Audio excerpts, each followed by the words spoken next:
Densus 88 Anti Teror Mabes Polri menangkap seorang pemuda di sebuah rumah kos-kosan di perumahan di Noyo, Kota Malang. Pemuda yang ditangkap diduga merupakan simpatisan kelompok teroris. Sejumlah barang bukti pun turut diamankan dari kamar kos-kosan terduga pelaku. Pemuda yang ditangkap tim Densus 88 Anti Teror di sebuah rumah kos-kosan di perumahan di Noyo Permai Kapling 2 nomor 6, Kelurahan di Noyo, Kecamatan Lokwaru, Kota Malang, diduga merupakan simpatisan kelompok teroris. Selain menangkap pemuda tersebut, petugas juga melakukan penggeledahan dan menyita sejumlah barang bukti seperti bendera, busur, dan anak panah, sejumlah buku, dan sebuah laptop. Meki Kriswanto, Ketua RW 6 mengatakan bahwa dirinya ikut menyaksikan penggeledahan di kamar kos terduga pelaku. Namun, saat proses penggeledahan yang dilakukan petugas, terduga pelaku tidak dihadirkan di lokasi. Petugas menyita sejumlah barang bukti seperti bendera, busur, dan anak panah, buku, dan laptop. Hingga saat ini, belum diketahui identitas terduga pelaku simpatisan kelompok teroris yang ditangkap tim Densus 88 Anti Teror Mabes Polri. Yang jelas saya sudah datang ke lokasi dan saya diharap untuk mendampingi penggeledahan yang ada di rumah kos itu. Saya dampingi, langsung masuk di kamarnya yang bersangkutan. Ada beberapa barang-barang yang dibawa oleh petugas. Mungkin ada sekitar, ya banyak ya, jumlahnya banyak. Akhirnya dibuatkan berita acara barang bukti. Cuman itu sebetulnya kemarin itu yang terjadi. Kalau barang-barang yang dibawa itu yang menonjol apa sih Pak? Yang menonjol bendera. Bendera apa? Bendera kalimat la ilaha illallah, warna hitam. Itu ada 3 yang dibawa. Yang 1 nempel di tembok, yang 2 di pek. Selain itu Pak, ada? Selain itu ada beberapa buku-buku yang dibawa, terus ada busur panah itu, terus sama jaket toreng. Siman Alfredo melaporkan. Mendekati Idul Adha, harga kambing mulai merangkak naik di tingkat peternak. Naiknya harga ini diduga karena meningkatnya permintaan dan stok kambing yang mulai berkurang, terlebih kondisi sekarang masih ramai penyakit mulut dan kuku pada hewan ternak. Masih 1 bulanan lebih menjelang Idul Adha tahun 2022, tetapi harga hewan kurban jenis kambing sudah mengalami kenaikan harga jual di tingkat peternak dan pedagang. Kondisi ini diduga terjadi karena meningkatnya permintaan sementara stok mulai berkurang karena ternak kambing yang diperjualbelikan saat ini sebagian besar didatangkan dari peternak lokal. Kenaikan harga kambing ini sudah lumayan signifikan dan ketika mendekati 1 minggu Idul Adha, harga dipastikan akan kembali naik. Menurut salah seorang pedagang atau belantik menjelaskan, kambing yang harganya Rp1.500.000 beberapa waktu lalu kini naik menjadi Rp1.700.000 sampai dengan Rp1.800.000-an. Dan ketika 1 mingguan jelang Idul Adha bisa di atas 2 jutaan. Di lokasi Karangpeloso terlihat aktivitas jual beli kambing masih tetap berlangsung di tengah berbagai keterbatasan dan kondisi saat ini masih mewabah penyakit kuku mulut pada hewan ternak sapi dan kambing. Para pelaku pasar berharap kondisi bisa segera normal agar aktivitas jual beli bisa berjalan dengan lancar, terlebih menjelang datangnya Idul Adha. Kalau yang kemarin harga 25 sekarang sudah nyampe 3.000. 3.000 Pak ya? Kenapa? Naik makan permintaan meningkat apa pasokan yang mulai terbatas? Pasokan mulai terbatas. Terus umpama pasarnya nggak seperti ini mungkin lebih meningkat. Kenaikan lagi. Itu padahal masih bisa naik lagi Pak menjelang misalkan seminggu, 2 minggu sebelum Idul Adha. Bisa Pak. Pak, penjualan dari tahun kemarin gimana Pak? Transaksi sekarang kan lebih bebas kelihatannya, lebih sudah nggak ada pembatasan seperti ya mungkin kalau nggak ada seperti ini akan lebih baik Pak ya. Iwan Hikmawan melaporkan. Sebanyak 508 calon jamaah haji asal Kota Malang yang selama 2 tahun batal berangkat ke Tanah Suci akibat pandemi COVID-19, tahun ini siap diberangkatkan ke Tanah Suci untuk menunaikan ibadah haji. Tahun ini Kota Malang hanya mendapatkan kuota haji sebanyak 508 calon jamaah haji. 508 calon jemaah haji Kota Malang yang akan menunaikan ibadah haji ke Tanah Suci pada tahun ini mendapatkan bimbingan dari Wali Kota Malang. Wali Kota Sutiaji dalam sambutannya mengucapkan selamat kepada 508 calon jemaah haji yang akan menunaikan ibadah haji di tahun ini. Wali Kota berharap setelah menunaikan ibadah haji nanti menjadi haji yang mabrur dan dapat menebar kebaikan terhadap sesama. Harapan dari masyarakat Kota Malang ya untuk memenuhi panggilan ini sudah didata, alhamdulillah, karena persoalan yang agak berat kemarin itu kan yang usianya 65 ternyata geser. Tapi diberikan pemahaman yang bagus, mereka yang waiting list masih nunggu, alhamdulillah, dan ini sudah berjalan dengan baik. Ada 508 jamaah yang berangkat. Jadi kami ucapkan terima kasih. Yang kedua tentu kami berharap memang mudah-mudahan nanti diberikan kesehatan para jamaah itu oleh Allah Subhanahu wa Ta'ala. Dan saya titip doakan mudah-mudahan masyarakat Kota Malang diberikan ketentraman, kedamaian, kesejahteraan. Sementara itu, Kepala Kemenak Kota Malang, Muhtar Camjawi mengatakan bahwa jumlah kuota haji Kota Malang tahun ini hanya 50%, yakni 508 calon jemaah haji. Dari jumlah keseluruhan yang total 1.000 lebih calon jemaah haji. 508 calon jemaah haji yang akan berangkat pada tahun ini merupakan calon jemaah haji yang sempat batal selama 2 tahun akibat pandemi COVID-19.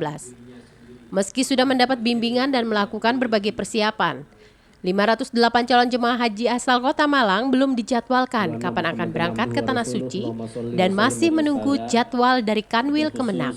Bersyukur pada Allah, Tuhan Yang Maha Kuasa, 508 jamaah haji Kota Malang sudah melunasi dan hari ini melaksanakan pembimbingan manasik haji. Ya, ada haknya jamaah yang pertama tingkat kecamatan itu 4 kali, kemudian tingkat kota 2 kali. Dan ini adalah tingkat kota yang adalah pembukaan yang mengisi adalah Pak Wali Kota, termasuk dari bidang Kanwil PHU. Gitu ya. Jadi kami mohon mudah-mudahan 508 ini sudah benar-benar dengan bekal manasik ini menjadi hajinya mabrur gitu ya. Mohon doanya. Berangkatnya masih menunggu keputusan dari bidang Kanwil, dari Kanwil Kemenak. Kita menunggu. Jadi berangkatnya menunggu. Karena kloter belum ada SK, belum turun. Kota Malang izin Simon Alfredo melaporkan. Terima kasih Anda masih bersama kami dalam Info 7 Malang Raya. Memaksimalkan pengawasan terhadap wajib pajak untuk meningkatkan penerimaan pajak daerah Kota Malang. Satpol PP Kota Malang menggelar koordinasi dengan Badan Pendapatan Daerah dan Dinas Tenaga Kerja PMPTSP. Rakor ini untuk menyamakan persepsi dan data terkait pengawasan dan penertiban terhadap wajib pajak di lapangan sesuai kewenangan Satpol PP. Rapat koordinasi antara Satpol PP, Bapenda, dan Disnaker PMPTSP berlangsung di lantai 4 gedung mini Block Office Kota Malang. Rakor bersama ini terdapat 4 pembicara yakni dari Bapenda Kota Malang, Disnaker PMPTSP, dan Satpol PP Kota Malang. Dalam rakor tersebut membahas aturan-aturan yang berlaku baik itu terkait penerimaan pajak, perizinan, dan penindakan sesuai Perda Kota Malang yang berlaku. Rahmat Hidayat, Kepala Bidang Ketentraman dan Ketertiban Satpol PP Kota Malang mengatakan bahwa rakor bersama ini untuk menyamakan persepsi dan data terkait penertiban dan penegakan di lapangan sesuai kewenangan Satpol dan Perda yang berlaku. Dalam rakor ini nanti data-data perizinan Satpol PP bisa melakukan penertiban terhadap 9 objek wajib pajak yang tidak punya izin. Ditambahkan bahwa sejauh ini banyak pelanggaran yang ditangani oleh Satpol PP. Banyak wajib pajak yang sudah mau melunasi kewajibannya. Diharapkan dengan adanya persamaan persepsi dan data, nantinya penerimaan pajak daerah tercapai dan PAD di Kota Malang terus meningkat guna melancarkan pembangunan di Kota Malang. Jadi rakor ini pertama terkait dengan untuk penyamaan persepsi dan data terkait dengan nanti penertiban di lapangan sesuai dengan kewenangan Satpol sebagai penegak perda, sekaligus terkait dengan penindakan juga di lapangan. Nah, nanti dari data-data perizinan maupun yang dari Balai Pajak sesuai kewenangan Satpol, bahwa nanti Satpol bisa masuk untuk penertiban baik yang tidak punya izin maupun yang tidak bayar pajak. Karena di aturan perdanya sudah jelas, Satpol bisa melakukan baik itu tindak pidana ringan maupun terkait dengan berita acara pemeriksaan singkat atau biasa yang koordinasi dengan polisi terkait dengan pajak-pajak yang selama ini mereka enggan atau tidak mau bayar, sehingga kita akan ada penindakan hukum. Nah, dari rakor ini untuk menyamakan persepsi terkait dengan data maupun tindak lanjut dari penindakan kedepankan secara hukum yang dengan melibatkan penyidik pegawai negeri sipil yang ada di Satpol maupun ada di Suspenda, sekaligus nantinya kalau memang ini nanti ada terkait dengan penindakan terkait dengan KUHP, nanti kita koordinasi dengan penyidik dari Polri. Yang pertama, penindakan kita itu sesuai dengan KUHP dalam arti penyidiknya atau SOP yang sudah ada. Yang kedua, dengan secara gencar kita kolaborasi antara OPD terkait, nanti PAD akan meningkat, sehingga memang harus saling bahu-membahu, saling membantu dan saling menyempurnakan terkait dengan data maupun penindakan itu. Simon Alfredo melaporkan. Pasca Lebaran, kunjungan wisatawan ke objek wisata Petik Apel kembali ramai setelah sempat sepi pada bulan puasa. Saat ini kunjungan mengalami peningkatan signifikan, terutama pada menjelang akhir pekan, minggu ataupun pada tanggal merah libur nasional. Beginilah yang terlihat di rest area Desa Sidomulyo, Kota Batu. Aktivitas kendaraan bis-bis besar pengangkut wisatawan berjejer rapi sejak pagi hari. Bis-bis ini mengangkut penumpang dari luar kota yang berwisata ke berbagai tempat wisata di Kota Batu. Pasca Lebaran dan aktivitas mulai normal dan sudah tidak ada penutupan ataupun penyekatan jalan, sehingga banyak warga luar kota yang berkunjung ke berbagai objek wisata di Kota Batu, salah satunya wisata Petik Apel. Kondisi ini disambut positif penyedia jasa wisata Petik Apel dan juga petani apel maupun para sopir mikrolet yang ikut mendapatkan rejeki dari meningkatnya kunjungan wisatawan setelah sempat sepi pada bulan puasa. Para wisatawan ini bisa menikmati wisata Petik Apel dengan harga tiket masuk di kisaran 25 ribuan per orang dan makan apel di lokasi serta membeli apel untuk dibawa pulang. Menurut salah seorang penyedia jasa wisata Petik Apel menjelaskan, saat ini kunjungan wisatawan semakin meningkat sekalipun libur Lebaran sudah berakhir, sehingga petugas penyedia jasa wisata di rest area sempat kewalahan, khususnya pada jelang akhir pekan dan hari Minggu. Di lokasi rest area Sidomulyo, terlihat para wisatawan yang sudah selesai berwisata ke kebun apel, beristirahat di rest area sambil belanja produk UKM untuk persiapan perjalanan ke tempat wisata selanjutnya.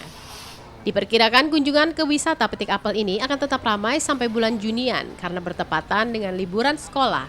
Lumayan Pak, lumayan lah. Sudah mulai Sabtu sampai akhir pekan? Kenapa? Sabtu dan akhir pekan? Dan Wah, Minggu? Ampun-ampun. Sampai itu. Berapa itu? Sampai berapa bis yang masuk? Kira-kira? Kemarin itu berapa Pak ya? Kalau di sini aja 12. 12 bis, terus di Brawijaya itu 15. Dengan jumlah total penumpang kalau diperkirakan sampai ribuan? 800-an. Ini kan anak-anak sekolah sudah ujian ya kalau salah ya? Ya. Yang lain kan ujian Pak. Yang kecil kan wisata. Wisata betul. Iwan Hikmawan melaporkan. Terima kasih Anda masih bersama kami dalam Info 7 Malang Raya. Meningkatnya kunjungan wisatawan ke Kota Batu berdampak pada ramainya mikrolet mengangkut wisatawan. Kondisi ini disyukuri para sopir mikrolet karena bisa menutupi biaya operasional dan juga untuk setoran. Masih ramainya kunjungan wisatawan ke Kota Batu berdampak pada ramainya tempat-tempat wisata dan juga penunjang pariwisata seperti angkutan umum, petani apel, pusat oleh-oleh maupun stand-stand UKM. Pasca Lebaran, kunjungan wisatawan ke objek wisata Petik Apel semakin mengalami peningkatan khususnya pada jelang akhir pekan Sabtu dan Minggu atau pada tanggal merah libur nasional. Kunjungan ke wisata Petik Apel meningkat tajam dan untuk jelang akhir pekan dan Minggu bis yang masuk bisa mencapai di atas 10 sampai dengan 15 bis atau lebih, dengan jumlah pengunjung mencapai di atas 800-an wisatawan. Menurut salah seorang sopir mikrolet menjelaskan, pendapatan ada peningkatan ketika wisata ramai dan tetap optimis ke depan wisatawan akan semakin banyak berkunjung ke Kota Batu. Di lokasi terlihat tidak hanya di rest area, angkutan umum jenis mikrolet ini juga banyak mengangkut penumpang pelajar dan wisatawan dari beberapa tempat wisata di Kota Batu. Ya alhamdulillah lumayan setelah lebaran ya, setelah lebaran itu istilahnya kalau roda berputar gitu Mas, wisata kunjungan rame lah kalau. Sekarang ini lebih banyak ngangkut wisata apa di terminal saat ini? Yang saat ini lebih banyakan yang wisata karena memang pengunjungnya banyak hampir dari seluruh Indonesia. Tapi untuk yang terminal gimana? Masih tetap juga? Masih. Ketika pas lagi kosong ini kita ke terminal jalan reguler. Nanti kalau ada telepon kita narik lagi wisata. Perkiraan ramai sampai kapan nih kalau menurut jenengan? Perkiraan? Ini kayaknya kan nanti tanggal 16, 26 ya? 26 tanggal merah, pasti ramai lagi. Iwan Hikmawan melaporkan.